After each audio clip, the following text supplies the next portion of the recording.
Shock Monkey Radio is entertainment for adults, by adults, and the views and opinions expressed here do not reflect upon the sponsors or FXBG Public Radio. For additional information, please refer to the United States Bill of Rights. Stand warned.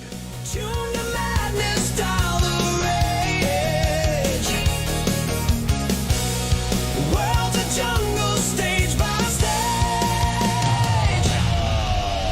Shock Monkey Radio. Feel the static, let it go. Monkey Radio. Twist it down and lose control.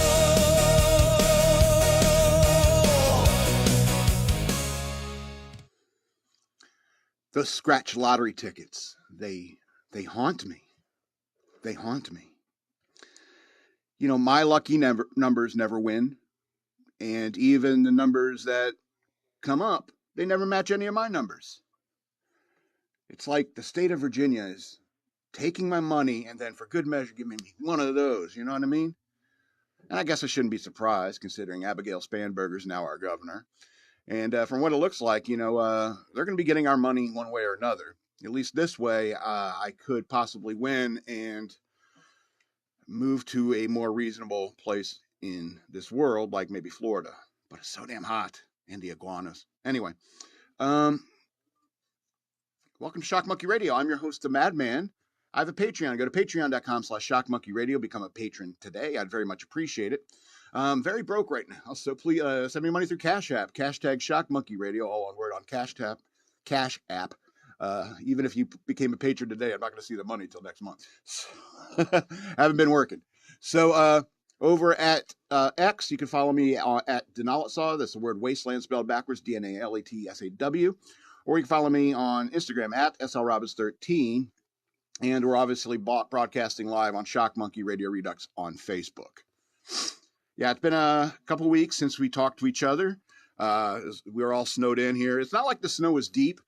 It's that it was wide. No, it's not that the snow was deep. It was that it was like it snowed and then like stopped overnight and then it froze solid. And so when I was out there shoveling, it was like prying off floor tiles, which I've done before. And I was like, this is ridiculous.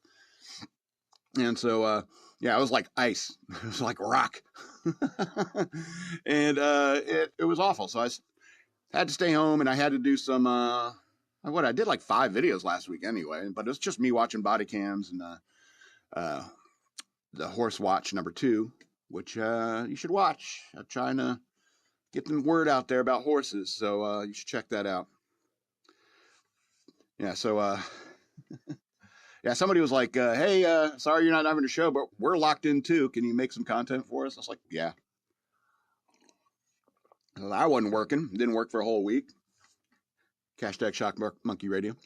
And so I was like going bored out of my mind. You know, I've gotten so used, especially since I started the YouTube channel, I've gotten so used to put like a certain level of working that when I'm not doing it, it bores the hell out of me. So, I mean, at least I got to make some videos and do something. I also did a bunch of writing. But the problem is I'm going to have to go over a lot of movie reviews in the next couple of weeks because watched a lot of movies and I need to start clearing stuff from. I've already called some of the herders. I'm not going to do that one. Not going to do that one. So here we are on the raggedy edge, and don't push me, and I won't push you. I was on Facebook dating. I was looking through profiles because I'm single ladies. And I was looking and I saw a profile and I almost liked her. Almost. Because there's other things in her profile I didn't like. But one of the things she said in her profile was something like, for the love of God, no tattoos. And I was like, what? I mean, it was literally the first time I read that in a female's dating profile. No tattoos. A woman who doesn't like tattoos. And it was such a breath of fresh air that I almost liked her profile. But she also seemed super Christian-y. And I'm a Christian. I'm just not super Christian-y. So, and I was just like, man, I wish there were more women out there like that. I was thinking back about how, like, I don't know, 30 years, it's like 30 years ago, it was like 90% of the women in America were absolute sweethearts. 30 years ago. It's really different today, huh? Anyway, so, yeah. What else did I do? I mean, I was able to get out, dig myself out of the snow. But I wanted to go places. And it was like the very first day I was out. I get stir crazy. I got to leave. So I went out and it was like seriously nothing open. I think it was just like Wawa and Lidl that was open. and so I went and got a sub at Wawa. I went to Lidl, pick up beer because it's cheaper at Lidl. I don't know if you know that. And so, but it was the same 4 idiots that were at Wawa that was at Lidl. There's like a half dozen people within 50 miles of me are all out and about. And it was kind of interesting. On the second day, there was like a couple of bored looking cops. They looked really bored. And so, but also I would go to like Pokestops and Pokegems, and you could bring up that Pokemon Go picture, and I'd go and I'd pick up, my sub at Wawa or whatever. Like I'd go find somewhere I could park and like take down a gym or something like that. I know you're like, playing a childish game, Madman. I know, but it soothes me. I spend most of my time alone, and I prefer it that way. And it's like, I don't know, it's the one thing I do that's even remotely social. So get off my back about it. But I was sitting there like taking out a gym, and I was thinking, man, I wonder what these gyms are like, what it's like when it comes to Pokemon in like gangland, Southside Chicago. What are the gyms like there? And obviously, what more topical reference, it was like, what are the Poke gyms like in Minneapolis, St. Paul? Imagine what it's like there. Imagine, these poor kids that are in the child seat and they got a tablet in front of them, or they're like they all do nowadays, and their crazy liberal mothers out there yelling at ICE agents or anybody that looks like an ICE agent, whistles blowing everywhere, and the kids just sitting there just trying to take over a gym. Or maybe some of these idiots who are out there, protesting and rioting, really, chasing down these law enforcement officers and so forth, is maybe some of them are like, they see a gym. Like maybe this was a part of it, the way they do intel, is like they see a gym get taken over by blue team. And maybe they think that like blue team, blue is the color of police. Maybe ICE has taken over that. And that means there's ICE people over at the gym over by Starbucks. So they all swarm the Starbucks hoping to find some ICE agents. And they're like, oh man. And they're like, wait a minute. The gym over there across the street, that just turned red. Red is for the color of conservatives. Maybe they're there. Maybe all the racists are the red team. So they run over there and they try to take the gym, and there's nobody there. There's no enemies for them there. And so I wonder, are they all yellow team like me? Are they all Valor? I think it's called Team Valor. I really don't pay much attention to the lore at all. It's not that interesting. It's kind of a brain dead activity that I can think about other stuff, like what I'm going to say about my show next week. On my show next week. Grammar is a bit of an issue. So I'll just wonder what it's like, if people, maybe if like some of these guys are like, hey man, we got to take that gym. Maybe just different factions of Pokemon guys on the protesters, and so they're like, well, we're all meeting up at this place. It's like, but there's still like some small faction of them that are still arguing about who gets to keep the gym. It kind of reminds me of like, maybe you're sitting there, you're a couple gangbangers and you're supposed to like wait for a guy to come out of his apartment because you're going to smoke that fool, or whatever gangsters do. I don't know. And so you're sitting there and you're trying to, hey man, there's a gym here. And it's like, oh, okay, well, might as well take it. Well, what if he comes out? I don't know. We've been here for 20 minutes anyway. 15 minutes. We could take the gym maybe. Like, okay. So, all right, let's go. So they all start tapping and all start tapping. Oh, we got it. Is he coming out? I'm checking. Yeah, I'll get all caught up in this. It's like, wait. Let's wait for the rewards. We'll get the rewards and then we'll go smoke this fool. And as they're getting the rewards, that's when the guy walks out and walks down the street and they miss him. I don't know. That's the kind of things I think about when I'm alone on a snow day. I was so bored out of my mind. But I was thinking about poor my friend EK, the DJ here. He's married. He doesn't have any lack of things to do and any boredom on a snow day. I wish I were married. Then I know exactly what to do on I see. I would know exactly what to do with my time on a snow day. I'd be like, hey, snow day. You know what that means? We lock the door, give the kids like a video game or something like that, And it's time for Strip Wheel of Fortune. Da-na, da-na, da-na, da-na, da-na, and wouldn't you love to get snowed in with me, ladies? All right, let's do some movie reviews. Let's plow through them. A couple are terrible. One's really good. So I did make it like a sandwich, a terrible sandwich to get the meat in the middle. First one is The Plastic Man, a 2025 movie. I'm starting to get more recent movies on Tubi. Most of the stuff is free to watch on Tubi, by the way. And The Plastic Man is it's terrible. It's absolutely horrible. And I see why I get to see it so quickly. My first impression of the movie, without looking at it, I always research the film after I watch it, if there's anything I really wanted to know. But first impression of this movie is like, I felt like it was written by a blind girl who read Braille books on the war in Vietnam, and she wanted to imagine or create her, damaged dreamboat. That was the impression I got from this movie, because it's really weird in terms of like movies dealing with veterans, and PTSD. And so I went and immediately started looking up who the hell wrote this. The writer and the director is named Samuel Gonzalez Jr. He's apparently an Iraq war veteran. But based upon this movie, I don't think he has ever met somebody who with PTSD. I don't think he ever did any research into what PTSD is and you claim to be an Iraq war veteran. There was a time in the Iraq war where a lot of it was basically just contractors, and there were a lot of they had a name for it. What they call them? Pogues or something like that. Guys who were there who weren't really combat, It's like, yes, I was in the Army, but I was a supplied. I was always in the rear with the gear and so forth. And so, but all those guys come out of it saying, hey, I was a veteran and stuff like that. Technically, I was in the Navy during the War on Terror when it began after September 11, 2001. Technically, I'm a veteran. And no, I'm not a veteran. On paper, I'm a veteran. And I would never think about saying what I've done is anything compared to somebody who took rounds. You know what I'm saying? If you've been shot at, I'm sorry. I think that's where the line is for veteran. If somebody was shooting at you, and I'm not talking about, oh, well, they're firing artillery near us. Right? I don't think that counts. Anyway.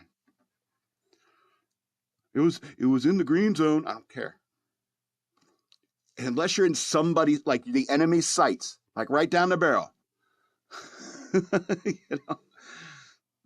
What if they threw a grenade? I was like, oh, come on. We're really going to debate this? Anyway, Plastic Men. 1 of 13 stars. It is terrible. It is terrible. This little rant that I did about this movie is 13 stars compared to this movie. But then again, I'm biased. Every rant I make is 13 stars.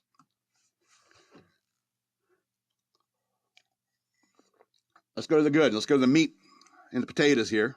The meat. The potatoes, I guess, is the 2 on the side. I just lost my place in the notes. But I think you'll bring up the picture. It is Kill Me Again. And that's the diner. That's the diner. And so it is... It's Groundhog Day for a serial killer. All right. Somewhat of an unoriginal premise, I guess, when it comes to it. But, I mean, it is done really, really well. I mean, we've all seen and loved Groundhog Day. And even if I was going to review Groundhog Day, I would say Groundhog Day loses a star because of the repetition. No matter what kind of movie you do in this vein, it's the repetition does get a little irritating. And then when it comes to Groundhog Day, also the beaver scene, was that necessary? See, I'm screwing it up. It's called Groundhog Day, and I think it's a beaver. Anyway. Man, I'm stupid. Anyway, so there is a little bit of repetition and does get tiresome to some degree. I think this what's interesting is that he gets increasingly more frustrated. All right, he comes to this diner. He's a serial killer, right? And so the first time he goes through the diner, he comes in, he orders, creepily flirts with the waitress, and then he goes outside for a smoke after he orders a steak, and she's leaving. And so he takes her to the parking lot, pulls a gun on her, puts him in his truck, and murders her, stabs her. And he's a serial killer, and even the news is talking about him. They call him the Midnight Mangler or something like that. And so he, and then he, after that, after he kills her, then he walks into the diner again, you know. Then he walks out of the diner and he walks back in, and then the same conversation he just heard, he restarts. Does it again, is like, oh no. And so he gets, like, after 2 or 3 times, he's like, y'all messing with me? And they're like, what? And it's kind of like a little bit more realistic response and so forth. And so he starts living through this day over and over again. But the problem is he's starting to get tired. You know, I guess maybe he could sleep in the truck. I don't know. But he starts getting tired because he comes in the diner, and if he falls asleep, then the cops get called on him. And so he's just drinking coffee, just trying to stay awake. And he's tired and he's frustrated and he just has enough. And he's just like, I'm going to do everybody in here. And he's killed so many people in there, like so many times, that he's starting to get joyless about it, you know? Sorry about hitting the mic. I know this. It's starting to get no joy out of it. And so, but he's tired, and they say, like, they don't serve breakfast after noon, and he's just really dying for some eggs. And the whole second act is about him trying to get some eggs, right? Because he starts like going off and just killing everybody over and over again. But there's always there's one person in every kitchen, I guarantee you, that's going to give anybody trouble who starts going crazy in the diner. Okay, there's going to be that one guy in the kitchen that's troublesome. And he's trying to get these eggs, but there's this one guy standing in between him and some eggs, and he's trying to figure out how to beat this guy. Eventually, he does. I don't want to spoil it. And he gets his eggs, and he immediately shoots himself in the head, and then he walks back in the diner again. Like I said, I don't want to spoil the ending, but it goes where you might think in the Groundhog Day, it was like, maybe I'll try to be nice. It's like he even tried like killing people in different ways, like just like clean, make sure nobody knows, you know, that's like you know, they don't know it's coming. He tried doing all that, and then maybe, you know, being nice, and then, you know, then there's the inevitable ending, I should say. So Kill Me Again is an incredibly good movie. Like I said, it's -1 star for redundancy, and it's -1 star for one peculiar and completely out of place septum piercing. When you watch this movie, you will understand what I'm talking about, and you will say, no, there's no way that guy should be working in that job. And it pulls you out of the movie, so it's 11 or 13 stars. I was like, how did you know? And it's like, I put it in the notes. Duh. Man, I'm starting to think I'm stupid every day. And, you know, I used to say, man, I feel stupid today, but it's kind of getting to every day now. All right, I screwed up the notes, so we'll go to 6. So, and I promised you a review of the night before, an honest review. I watched the whole thing. Thank you so much for that. I do like that picture. Anyway, so 2015, real movie review. I want to lead with this one thing. Horses are evil. All right. And you add human stupidity, it's a recipe for mayhem and danger. I'm surprised nobody got hurt. Even filming the scene, you know what I mean? Anyway, get the horse stuff out of the way. As I mentioned last time, it's very much, I'm Jewish and high. And when it comes to that particular scene, you know what I'm talking about, where he's blitzed out of his mind. He's talking to the people in the manger scene, what is that called? The nativity scene. And he runs into his wife. Apparently he's Jewish. He's even wearing the Star of David shirt, which pretty cool. But he goes into a restaurant and he's going to go get some drinks, and he's like points at the Hasidim and he's like, hey, what's up, bro? He's like, I don't think you take religion seriously at all, bro. And I think the scene in the Catholic Church at midnight mass is proof of that. Because that whole scene was written by a guy who thinks that, I don't know, like Jews and Catholics hate each other. That's what made that scene was funny for that reason. Because it kind of gives you an insight into Seth Rogen's mind. It's like, And so when Seth Rogen's writing this and he's thinking, what's the funniest thing that could happen here? And his idea was, I start freaking out over Jesus, and I start thinking, oh, no wonder they hate us. That's how they think we killed him. It's like, first of all, dude, the Jews didn't kill Jesus, okay? It was a small, like a provincial government, in Judea, who didn't like that Jesus was causing a ruckus and interfering on their power. And so they recommended to Rome that, hey, we hear you're crucifying people. How about this guy? And it was like, well, I got this multiple murderer, Barabbas. Who do you want? Or Jesus? Who did they choose? It's not their fault. All right. It's not all of Jews' fault that this happened. Okay. It's because Jesus was Jewish and living in a Jewish area. Okay. So this whole idea is ridiculous. Also, it was kind of meant to happen. Who better than the chosen people to carry that out? But it's not all of you. It was just a couple of you back then in that moment. Anyway. And so he thinks like I'll freak out, I'll puke in the church while I'm wearing the Star of David sweater, and that'll make all the Catholics laugh because, oh, those Jews, it's like they start like experiencing demonic possession when they enter the house of God. And that's not funny either. We don't dislike you. We don't dislike each other.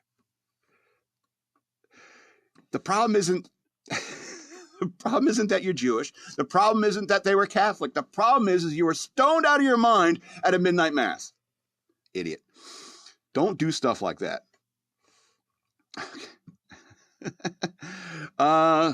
Yeah, so he's not serious about his faith at all. Being in your 30s is way too old to go clubbing. Just pointing that out. But if I had a chance to sing with Hannah Montana, I would do it. I would take it just for the story. Public proposals. Do not do that. Do not do that, especially in the one you see in here. Do not do that. I understand that it's cute that this whole story is born from a couple of friends looking out for one of them. And, you know, I do understand that friendship is good, and I like friendship too. I have friends. I like them. And we, you know, sometimes we're low. But, you know, I think that my friends can be more honest with me than these guys are with each other. And I think that's a big issue when it comes to their particular friendship. But in the end, it's not particularly funny. It's not particularly well written. And I'm upgrading it from 1 of 13 stars to 3 of 13 stars. And it's not for what you may think. Plus 2 stars for the soundtrack. Soundtrack is really good. When it comes to making a movie about a Christmas movie, there's lots of very familiar tunes you can choose to feature in your Christmas movie. But I think that the soundtrack of this movie is pretty damn good, considering. I mean, especially with considering the buffoonery with them on the walking piano. They stole this scene straight out of Big, and them singing in the karaoke bar. Now, even those were okay, but the background music in particular was really well chosen, really well done, and I like that. But it's not easy making a Christmas movie and using good music.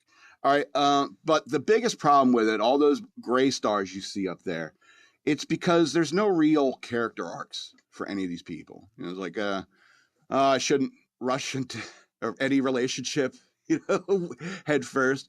Oh, I should probably, stop doing drugs and take care of my pregnant wife. And this one was like, oh, I need to stop doing roids and come clean about it. Not much of a character arc for any of them.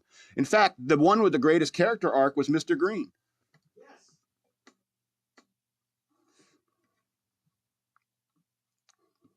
All right. EK, did you hear EK yell? Yes. That was the stopping point. Yeah. What's his name? Michael Shannon. Yeah, he's an intense looking guy. And so he's always good in a role like that. And so, knowing that it's a comedy and this way to use his intimidating manner is like, it makes me wonder if like guys who look like that and are constantly cast for looking intimidating and mean, if they're like real cut ups and they're You're joking all the time in real life. Anyway. Where was I? Okay. See, I screwed up the notes, and so I don't know where I am. Okay. Okay. Before we get into the news worth knowing, you can clear that. Huh? Okay. Before we get into the news, I need to discuss this because it's somebody asked me, and it's news adjacent, but it doesn't belong in the news worth knowing. And somebody asked me, are you going to talk about Billie Eilish at the Grammys? And no, I'm going to tell you no. I'm not going to talk about it because I had this argument way back when last time I spoke to her. I said, you and your fancy friends, I cannot follow where you and your fancy friends are going. I can't follow you down this road. This role of socialism and communism, and you're also holding hands with Islam and stuff like that. Do you know how many mass graves we got to start digging right now if you are successful? I can't go down this road with you, Billie. And then she says, you touch your face too much when you're on your show. And I was like, well, your music is terrible. And I think that anyone that ever paid you money should have the right to vote revoke. That hurt her. And then that was it. She left. So no, I'm not going to talk about her. Why? Because it's not worth knowing. You shouldn't listen to what celebrities and musicians say. They don't really know anything. They don't really know anything. You could be good at singing, but you pay the most attention in music class. It doesn't mean but you sleep in history. You know what I'm saying? So, don't listen to these people. You shouldn't listen to any of them. So it doesn't qualify for the news worth knowing because it's not worth knowing. And it's not even remotely close to news because it's coming from a liar. This whole thing is coming from a liar. And you shouldn't listen to liars, especially when they're talking about something like the news. Anyway, let's go to the news worth knowing.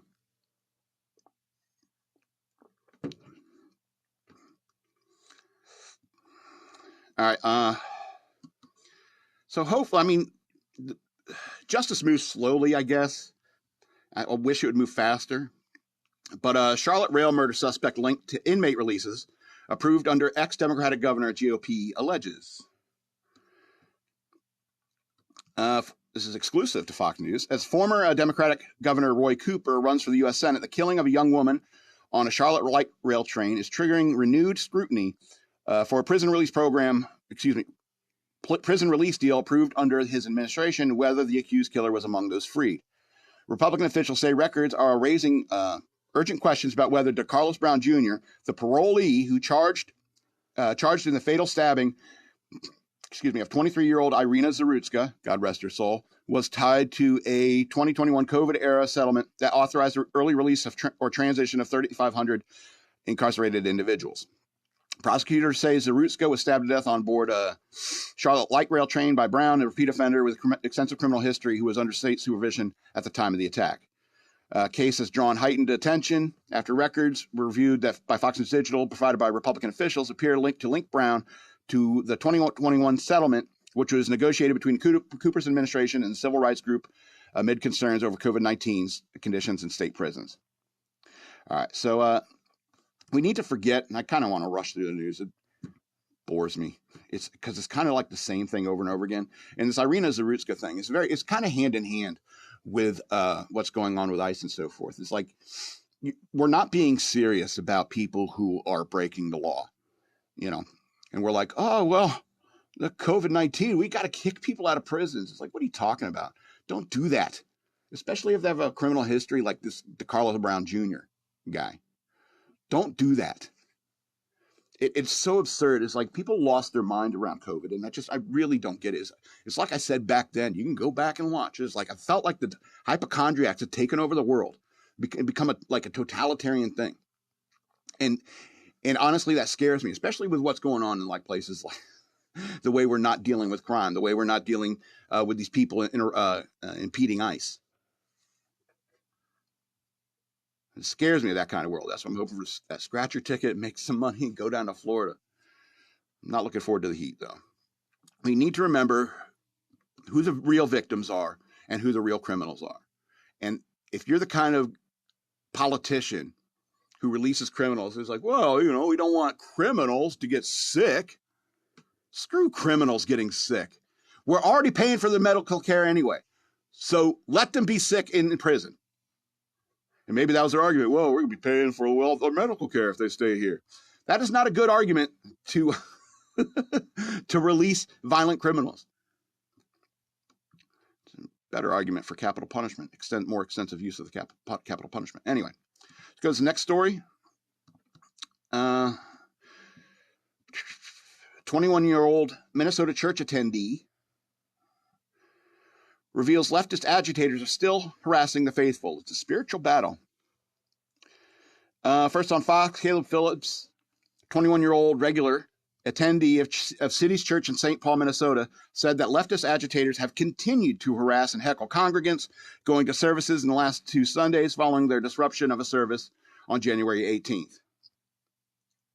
Well, it's a nexus point now, isn't it?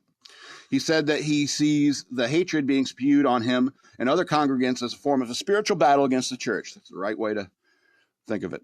Quote, it says in the scripture that our battle is not against flesh and blood, but is against the spirit and the evil spiritual forces of the world. And I think that this situation is where that is very much true, Phillips said in an interview with Fox News Digital. A recent college graduate, Phillips said he'd been attending City's Church since October and that he felt drawn to it because it is biblically based theology and leadership. But on January 18th, while attending a service with his girlfriend, dozens of anti-ICE agitators streamed into the church sanctuary, screaming chants and bringing the service to a grinding halt. Phillips describes the invasion as a traumatic scenario and immediately caused many of the children across the church to begin crying out of fear and confusion, which he said the protesters accused the congregants of harboring a pastor who was associated with the U.S. Immigration and Customs Enforcement, saying he should be ashamed as a church and that they're not real Christians. I was shocked, he said. It was just sudden loud noise, kind of like as a firework had gone off. Children should not see something like that or experience something like that. That was the hardest hitting thing about that video for me, was that the kids crying. Rather than being intimidated, he said the city's church congregants reconvened to finish their service that same evening. Awesome. Further services the past 2 Sundays have been packed with faithful. That's great too. At the same, Phillips said there has been a continued presence of protesters heckling and harassing congregants outside the sanctuary. With the help of police, the agitators have not entered the church again. Sunday after the church invasion, Phillips shared that anti-ICE agitators hurled racial slurs, racial attacks at his girlfriend, who is Asian, and accused her of hanging out with Nazis as they exited the service.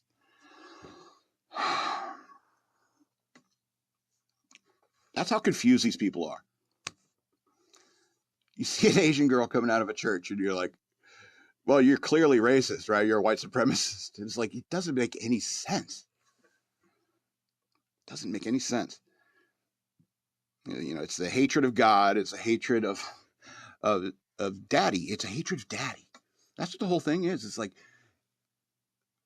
it's so many daddy issues involved in this. And there's a big part of it is of marijuana. Anyway. And I really liked what the day that this happened. Kudos to the pastor of the church who was caught on film talking to Don Lemon.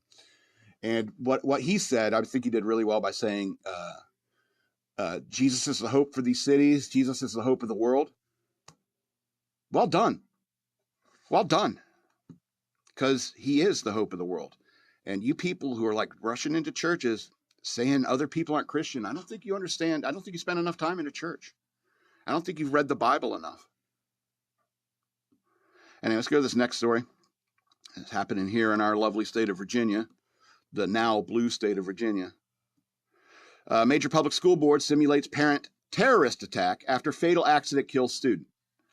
All right, so shortly after a student was killed in a fatal accident involving a school maintenance vehicle, the board for Louden County Public Schools held a closed-door safety training for staff in which dozens of actors simulated parents unleashing, quote, terrorist activity, according to a report.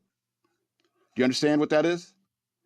We're going to simulate a terrorist attack at like a school board meeting with a bunch of parents. Nick Minock, who's chewing on the power cable. Sorry, damn it. I couldn't walk away from that one. Nick Minock, sorry, bud. A reporter for Washington, D.C. area outlet ABC7 posted on X that the controversial Virginia School Board hired 30 actors to portray Loudoun County parents in a mock terror attack scenario. They paid actors. They have way too much money in that county. I mean, even if they're extras, wouldn't they be like 150 bucks a day each? What's that? 45, 50,000? Anyway, I can't do math. Minock wrote, this poor guy, he got in the wrong business. Minock wrote that the actors filled the seats like parents normally do during school board meetings, and then broke out into a frenzy of screaming, running, and yelling. One parent in the scenario was supposed to have a gun. Staff were instructed to run, hide, and fight, according to ABC 7. A spokesperson for Loudon County Public Schools told Fox News Digital that the meeting was held in accordance with the Virginia Freedom of Information Act, which they said authorizes a public body to go into closed session to discuss various topics, including plans related to the security of any governmental facility, building, or structure, or the safety of persons using such a facility. Spokesperson said that the school board does not consider parents terrorists.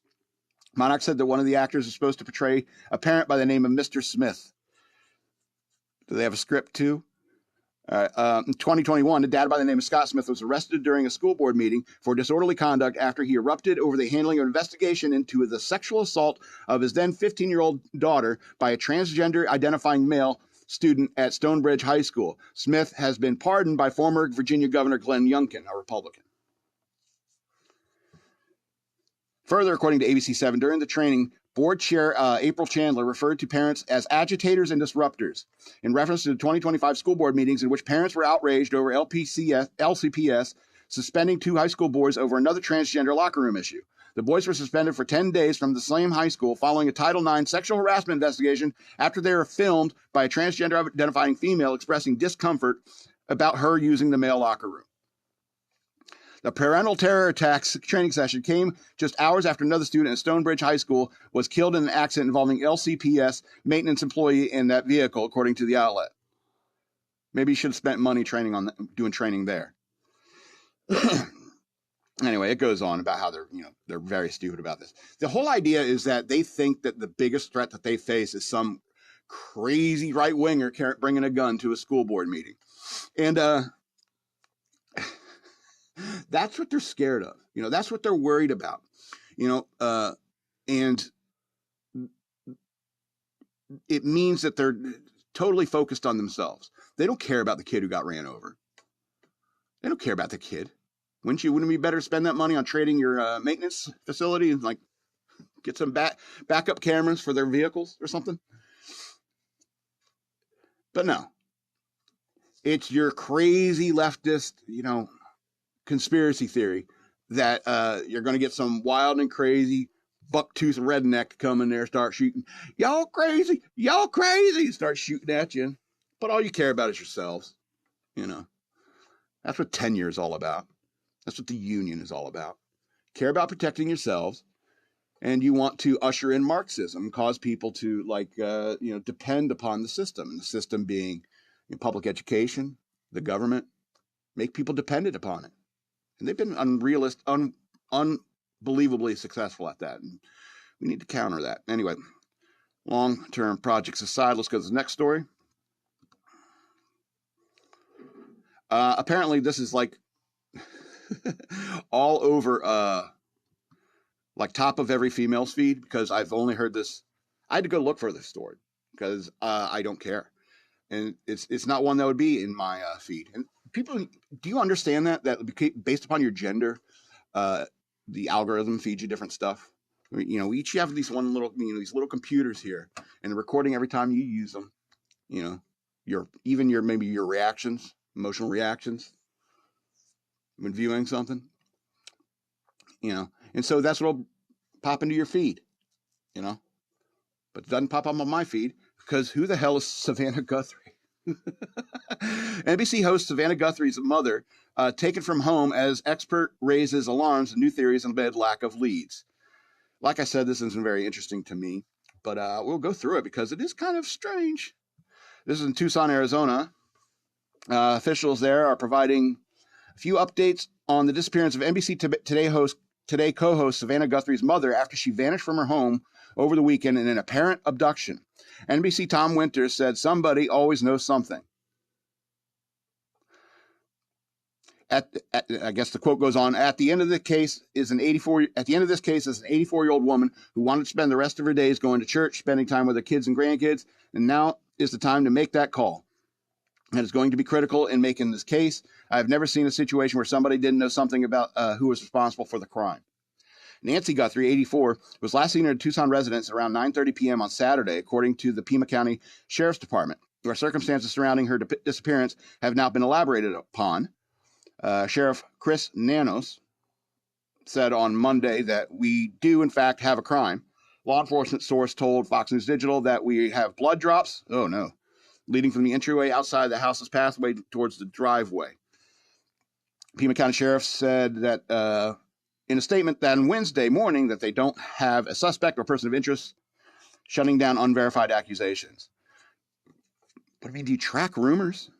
At this point, this is a quote, at this point, investigators have not identified a suspect or person of interest in this case. Detectives continue to speak with anyone who may have had contact with Mrs. Guthrie. Nano said detectives are working closely with the Guthrie family. While we appreciate the public's concern, the sharing of unverified accusations or false information is irresponsible. It does not assist the investigation. That's a better way to say it, instead of, just addressing rumors, like specifically. We have nothing else to go on. Ooh. But the belief is that she's here. Nana's told today that she's present, she's alive, and we want to save her. All right, let's see. I thought I read something about... No, they're just talking about who she is and her mother and stuff like that. So that's not good. Seems weird, though. I was like, kidnapping in this day and age? You got to be out of your mind to try that, huh? Anyway, let's go to these two happier stories, and then we'll be out of here. Back in business, huh? State's rare freeze gives residents and visitors a green light to collect stunned invasive iguanas. Oh, this is ripe with comedy. Anyway, so Florida's rare extreme freeze is providing a unique opportunity for citizens or visitors to help remove a pesky invader from the Sunshine State, its wildlife agency said. The Florida Fish and Wildlife Conservation Commission, FWC, issued an executive order Friday allowing people to, quote, to remove live, cold-stunned green iguanas from the wild without a permit. It's iguana picking season. Under the provision of the order, anyone could bring the cold-stunned iguanas to 5 designated FWC offices on Sunday and Monday. No permit required to be humanely killed or in some cases transferred to permittees for live animal sales. Iguanas are an invasive species in Florida that can, according to FWC, cause damage to residential and commercial landscape vegetation and are often considered a nuisance by property owners. See, now I'm starting to rethink moving to Florida. However, when the temperature dips into the 40s or below, these cold-blooded reptiles lose their ability to move the muscles. They've been known to fall from trees, appearing dead, yet they are very much alive in state of paralysis or what is known as torpor. Like when you see an ant like barely moving or a bee barely moving. They're half asleep, mostly asleep actually. South Florida was forecast to have its coldest temperature since 2010 on Sunday morning, according to Fox Weather. Quote, when collecting live, cold-stunned green iguanas for removal, members of the public should wear protective gloves, pants, and long-sleeve shirts to protect themselves from potential scratches. They're not all the way asleep, you know what I mean? They might just scratch you. The FWC said in a news release announcing the executive order. Quote, the iguanas must be contained in secure, escape-proof cloth sack or bag. Only cloth sacks or bags may be used for primary containment to ensure breathability, and they must be securely closed shut.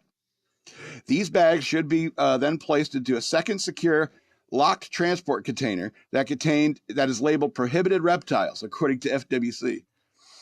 Residents were urged to transport captured iguanas to FWC immediately to limit the likelihood of the iguanas regaining their ability to move freely. Once transport has begun, collection bags and sacks must remain closed or sealed until they're transferred to FWC staff. This is both to I love this. This is both to keep the iguanas from escaping into a new location and to prevent the iguanas from getting loose in your vehicle as they start to recover from torpor. Oh man, I got so many of these iguanas. Oh, it's cold out. Let me get the heat going. There we go. Ah! Some funny things to be happening in Florida right now. Just a bunch of woke up hungry iguanas. How'd I get here? Iguanas were first reported in South Florida in the 1960s and have thrived in the state's warm climate, according to FWC. They also breed like rabbits, threaten native wildlife and plants, said Darcy Arahill, a Florida-based angler and content creator of Darcizzle offshore YouTube videos that teach the art of fishing. Arahill previously told Fox News Digital that she uses a bow and arrow to hunt and kill them, which is permitted in Florida. She's harvested them and posted YouTube videos about how to cook them. I'm not going to subscribe to that channel. Just let you know. She said the tail is the best part, but the bigger the lizard, the more meat there is on the legs. She likes to boil iguana anyway. Anyways, FWC cautioned the public that anyone encountering a cold-stunned iguana should never bring it into your home or buildings to warm up. Never put it in your vehicle unless specifically transported to FWC. Well, I'll put them in the car. I'll run in the store. You come out, you got the grocery bags, and there's a bunch of iguanas, awake iguanas sitting in your car, and you're like, oh, man. Now what? All right. Iguanas can recover from cold stunning more quickly than you might expect, and once recovered, they can act defensively with long tails that whip and sharp teeth and claws. Anyway, I just hope there's some, like, car cameras, catching something like that, a bunch of iguanas crawling out of a sack, and the guy just jamming to his tunes. Gonna go turn in some iguanas and run to Weiss, or whatever he had to do that day. It was a bunch of iguanas. This is going to be the end of the show. I want to remind you again that I have a Patreon. Please go to patreon.com/shockmonkeyradio. What? Did I miss something? Oh. The funniest thing. I'm so sorry. Premature celebration. I guess I want to get out of here. Kind of want a cigarette. All right. Yeah, I'm sorry. I almost forgot about this. Boxer Jarrell Miller's hairpiece pops off during a fight. Listen, I know there's a lot of people quoting him after this fight and so forth. And let me put it this way: I really don't expect athletes to be incredibly intelligent, but I do like that they are. I like when they're honest. I should say. So I'm going to read the article and then I'll come back to what this picture says. A bizarre moment occurred Sunday night in a boxing match between heavyweights Jarrell Miller and Kingsley Iba in New York. Hope I got the pronunciation correct. Iba and Miller were fighting hard in the second round of their bout, and Iba delivered a flurry of shots, which caused the crowd to buzz. Decent writing. One of the punches knocked Miller's head backwards, and his hairpiece popped upward from the front, revealed a bald spot that covered most of his head. Miller ripped off the toupee off his head and threw it into the crowd. Few boxing fans on social media were seen taking pictures with the hairpiece.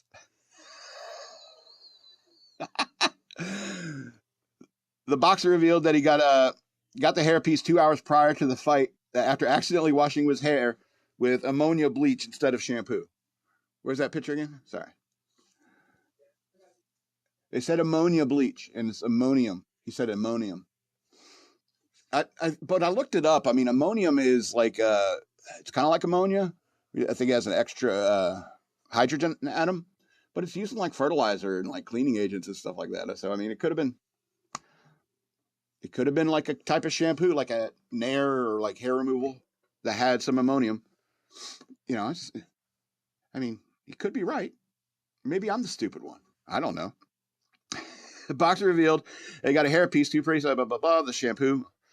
I'm a comedian, he told reporters after the fight. You have to make fun of yourself. Absolutely. I can respect that, sir. You tried to hide it. It's like, the jig is up. You're not, huh? The wig is up. And so, yeah, you got to laugh at yourself. That's the only way to survive something like that. Miller won the fight via split decision. Do you think that came into play? The judges, do you think they brought that up? And celebrated by rubbing his head while doing a celebratory dance. Moved to 22-1-2 in his career. The fight was against Ibo was the first fight he participated in since he drew with Andrew Ruiz Jr. in August of 2024. He lost previously, blah, blah, blah. Underrated card, blah, blah, blah. Anyway. So that's funny. It's like, I obviously don't follow the sport at all, but when something like that happens, you're just like, oh, that's hilarious. And when I saw like his explanation is like, I was at my mama's house and I saw some shampoo bottles and one of them had ammonium bleach in it. And so I put it in my hair and then I went bald. And it reminded me of that scene in that movie, Love Stinks, where he's taking a shower. He's like, oh my God, my hair's falling off. He's like, oh, well, maybe you put some of my hair remover in there. It's like, no, you put some in there to mess with me. And I mean, I understand, like, you're a boxer, you're not particularly bright. Or, I mean, anyone could be like grab a bottle of shampoo and not understand that, it's hair removal cream instead. So, you're like, oh man, this is horrible. But it's your solution to go out and get a hairpiece before a boxing match where you're going to be sweating a lot, particularly from your head. And there's going to be a lot of violent movements involving your head. So I would have just sucked it up and been bald for a while. Might as well just like get like one of those big like Chuck Woolery wigs. That way, like every time you get hit, it's like shift around. And then like the sports bettors would be like, what round does it finally fall off? Or imagine if there was like people who like he told sports betting places, I'm wearing a wig tonight. I'm wearing a hairpiece. There would be bets of people trying to like when it's coming off. Guaranteed this, and nobody's going to bet it's going to stay there for 15 rounds. You know what I'm saying? Anyway, now is the end of the show. I want to remind you that I have a Patreon. Go to patreon.com/shockmonkeyradio. Become a patron today. I'd very much appreciate it. Or you can send me money through Cash App. Use the hashtag shockmonkeyradio, all one word. Follow me on social media over here at DNALETSAW. That's the word wasteland spelled backwards on Twitter. Or you can follow me at SLRobbins13 on the Instagrams. Also, there's a Facebook, Shock Monkey Radio Redux on Facebook, but I'm sure some of you are already watching there. I think there's still a better quality in the YouTube. Yeah, the YouTube is a better quality. If you, care about video. The audio is the same quality, but I guess I look just a little bit better on YouTube. I don't know. I don't agree. So this has been Shock Monkey Radio. I'm the Madman, and I love you. He loves you from afar, no matter